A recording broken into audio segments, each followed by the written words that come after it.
Greetings, everyone, and welcome once more to the Dracovin Empire. I don't need my headphones on. I hope you're ready to dive back into the world of darkness today. The shadows call to us. Another craft, a group of mages, is what we're going to be learning about today. The Ngoma. I'm probably butchering the name a little bit, so apologies. Ngoma are a sub-Saharan Zimbabwe culture. We're going to learn all about them. I am your host and guide, Tactics Now, and I can lead you through a portal, through a gateway, right over here off screen that you can't quite see, that'll take us to the world of darkness. A dimensional time-space portal that we can learn all about this craft. You're ready to go. All I can do is take my hand. Take my hand, and of course, a little bit of a tip here. Just a little bit of one. Subscribe over the YouTube side of things, and let me know if you've played, or experienced, or encountered any of Ngoma in your World of Darkness games.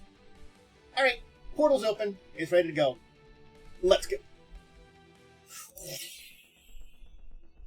Once again, the World of Darkness. So much like it's ours, but so different yet still.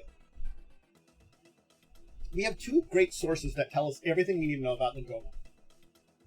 Unfortunately, there are some other places, but those are for offshoots of them, which we'll talk about. But the two main sources that I really relied upon was the M20 book, the 20th anniversary Mage Ascension book. I think that's a great one that kind of it displays the disparate alliance of Ngoma. But the Sorcerer's Crusade Companion is also great for the Dark Ages version of them, because that's the one that was kind of remembered before then. Let's dive into who we're talking about today. So here is their summary. So who are these people? They are crafted mage, and as I said, they're from sub-Saharan Zimbabwe culture. So the areas of ancient Egypt and Nubia. They are ritualistic, knowledge seekers that strive to unravel the mysteries of the cosmos. And in comparison to many of the other African magicians, their ways are actually far less shamanistic.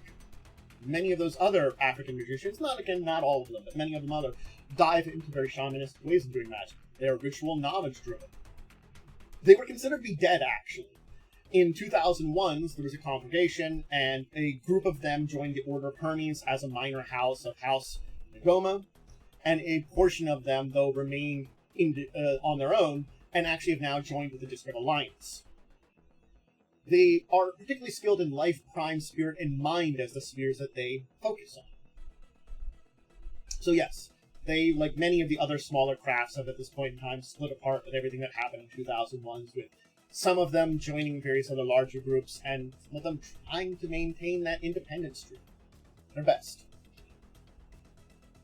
Now, their paradigm is an interesting one. They believe that magic is a gift from the gods, they're human children, but not everyone can use this gift. So the words of the gods sometimes fall silent. It's a duty of them, the Ngoma, to decipher the will of the gods and the ancestors by correctly applying their magic and aid the people to prosper. They study astrology, geomancy, basically detect the wishes of the gods in natural cycles. So it's understanding the world, understanding the gods. They're also adept at traversing spirit worlds and summoning Umbroid, as well as their ancestor spirits for aids. Aid.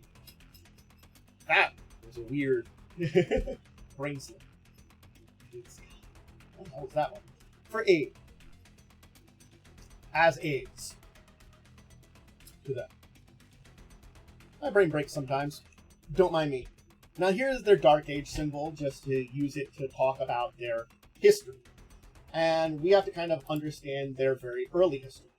So, before they were the Ngoma, they were based upon these groups that were practicing ancient rituals in Nubia and Egypt. And the Nugo-Ami. These were wizard priests in classical Africa. We got Roman, Persian, Muslim influence that basically pushed their empires into Nubia. And the Nugo-Ami took on their arts and migrated further into the African interior, into the Sahara. They took on the name Ngoma. They prospered during the medieval Dark Ages. The African kingdoms at the time had their golden lost ages.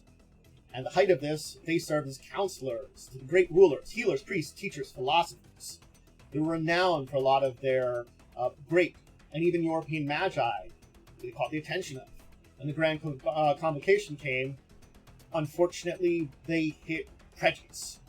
They came to the Grand Convocation, and they were blocked in a lot of their privileges. Recognition as equals on pars with the Hematic or Solvkati were what they kind of wanted, but instead they were lumped in with the rest of the shamans and spirit speakers. Again, they were a different entirely sect and probably closer to Hermetics or Solvkati when it came to the direction of their studies and understanding of the world, but being lumped in with the others just because they came from the continent of Africa. Yeah, they withdrew from the council. They didn't want to be part of the Dream Speakers. They wanted to be their own tradition, they were their own thing, and the Dream Speakers were completely different than their philosophy. Certainly speaking, there were plenty of others that could adapt when being lumped into Dream Speakers, but it wasn't for them. The resulting years for them were not good. Slavers. They pushed into Africa's interior. They devastated cultures to feed their lust for slaves. Their schools, cities, lands, people exploited, decimated by plague, starvation, war. Cities fell, bloodlines severed, ancient ways lost. And Ngoma now see things basically as a refining fire. All these various cataclysms and holocausts that came down upon them, refined them. A lesson in humility and gratitude for them that they had basically lost for a lot of their existence. That they've been revered as akin to something to divine for so long. Their old ceremonies and rituals were now in higher regard because the old wizard priests that survived that before them, it was seen as more significant that they had managed to survive this. The preservation of knowledge, the gathering of it, became so much more of a priority for them. And these terrible years, they learned to recognize basically the telltale signs of corruption. They recognized themselves and others around them. Basically, they had gone through the fires and come out all the better for it. So a small contingent basically joined with House Hermes. But other than that contingent, the rest of Ngoma was considered lost. Basically, that small group that abandoned them managed to get in with Hermes. Yeah. But this was important to them. This is a misconception that they basically kept because they can preserve themselves. Basically, they are now built themselves back up in this modern age to be something akin to what they were in their classical golden age. Urban sophisticates of their age. While their battles and wars against the others, the Mata Zimbabwe that they had a feud with for some time, where they went to urban, they went to rural, their affairs with sleepers, the plague in 1420, all these different problems that they went through, all the different things that they went through from the European Dark Ages and beyond, have made them survive as it is now, today. They are students and stewards of the art, and they pass it down to those next to them. They are aware that their lineage of traditional magic in Central Africa might have vanished, if not by the efforts of their ancestors. They realize that. Their ancestors pushed for their knowledge to maintain. And they have big ideas for Africa. They are professors, doctors, scientists, astrologers, and the like, and they serve the peaceful world as astrophysicists, politicians, architects, financiers, and philanthropists. They are the big names in the African scene, those that are seeking to build a better Africa. They have gone through the fires and have found themselves in this modern age, a new blood, a new people that marks similarities to their old ways, but it's something so much more. Now, to talk about their organization, you have to understand that they survived a lot of stuff, and they lost a lot of the organization they had. Their magic schools were basically had to be reestablished in a lot of ways. Those ones that were once great for their renown in the great cities of old Africa. The cities were actually more hidden than they were in the old days. They recognized the importance of preserving the knowledge, the rituals, traditions, and now they have schools that actually span the globe, providing training in a variety of magical practices, spirit speech, herb work, spellcraft, storytelling, geomancy. As with most many elements of African culture, elders instruct the younger initiates. Age and experience is the prize and tribute within the Ngoma society. An elder, I'm going to maybe butcher this one, Kitajito provides instructional to his, if I butcher these again, apologies, it's me not being able to pronounce languages, Kuaneko, providing the lessons in magic, science, history, lore, the ancient language of Nubian Arcana, and especially Ufungoto, the key tongue, which spirits are able to speak. Hutujita often send their Kua Nakada off to study with other elders too, confiding more disciplines and specialties. They are hermetic magi, so knowledge and scholarships are incredibly important to them.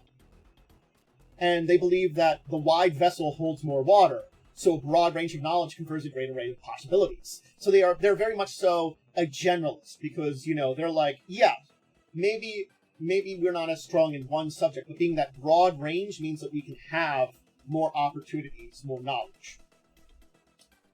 If you're in the African continent, a newly awakened mage might locate an Ngoma school all by themselves.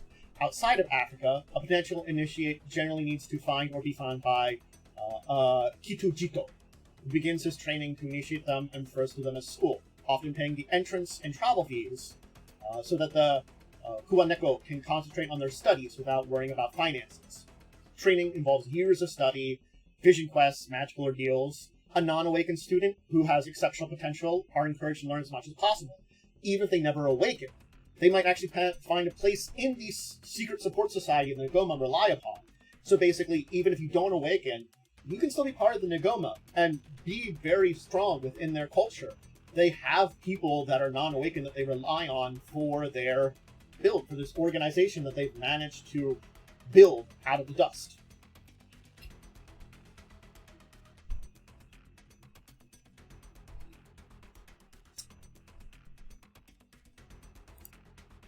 But there you go. There's Ngoma. As much as we know about them, and this is combining again a knowledge that we have from their Dark Ages version, and of course in the version that is talked about within the M20 book, is members of the District Alliance. At least the current groups of them. The thing is, Ngoma still have negative connotations of the traditions and the technocracy. Technocracy, awful. Exploiters, destroyers, desiccators, murderers. The traditions, they see their prejudices and understand that, you know, their ancestors, basically council, drove them to their position. The Disparate Alliance, they are potential allies. And whether or not they are strong allies, it doesn't matter, because it's more knowledge, more secrets, more information that they can amass in their set of knowledge. Their knowledge is very important. They are learners of secrets, learners of old ways. And these kind of connections they have in the world is important. We now see them as a player that maybe it's not as strong as some of the other groups because they don't have the numbers, but they are in a lot of ways up and coming. A lot of strength, a lot of gumption behind them. Native spirits and their ancestors, driving them on to become better than they were in the past, or at least better in a way that they understand their position, they understand what they have to do now, and they understand how to navigate the modern world, and how to read people, understand corruption, understand the dangers. They have seen many of those dangers. They have felt many of those dangers. They have lost many allies, many friends, many family. And out of all of this, they have been forged, like iron, into a powerful steel that may help lead the Disparate Alliance to a new age. And that is why Ngoma are such an interesting group. Because as they are small, as they are disparate from the rest of the Alliance, something bigger may grow out of it. Something stronger may grow out of it. We'll leave that there.